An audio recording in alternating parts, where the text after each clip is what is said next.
ha ha ha ha. Okay, I'm going to keep this remote to my pocket. Now I'm going to enter to my classroom. Hello again, class.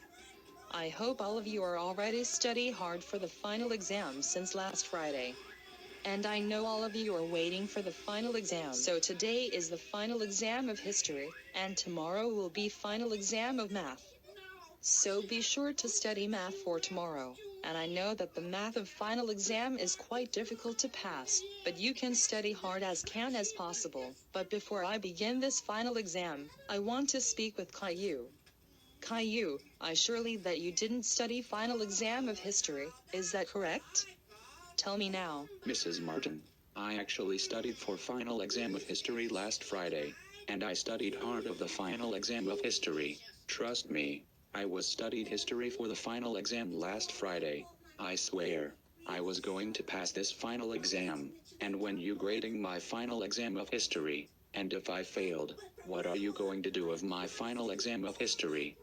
Well, I will automatically tear your final exam of history if I found out that you didn't study history, but you actually history for the final exam. Okay, now you said that you studied history for the final exam, and if I found out your final exam of history is failed, then this is your responsible for not study the history. There, that's our decision if you failed the history of the final exam. Deal to tear your final exam of history if you failed that subject of the final exam? Deal. I understand that my final exam of history will be teared if I failed of the history of final exam. Okay, deal. But anyway, class, I'm going to share all of the final exam of history paper sheet, so all of your books must be kept in the bag, and no one will be allowed to open the history book until the time of history final exam is over. Unless if you want to make tidy of text, you can put book in the table if you want to make texts more tidy, as long it is not history book. Alright, now let's the final exam of history start. You understand? Well, promises are promises. Some other time then. Bye. Here we go. Okay, class, the final exam of history is now begin.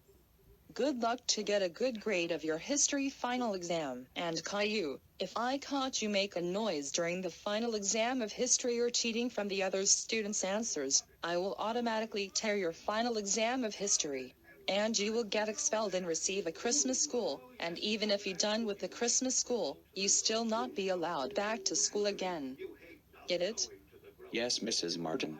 I promise I will never cause any troubles. Good. Now if you excuse me, I'm going to the canteen to eat some breakfast, because I really forgot to eat breakfast. As all I do in the morning is rush to writing the questions for the final exam of history, because I don't have time to write the questions for the final exam of history, and I feel hungry right now. Okay, now I'm going to the canteen to eat some breakfast. And don't cause any trouble while I'm gone, especially you Caillou. If I already eat the breakfast and you just cause a lot of troubles after I eat the breakfast, I will send you to the principal's office and you will get expelled from the school. Get it? Yes, Mrs. Martin. I promise I will not cause any troubles while you're gone.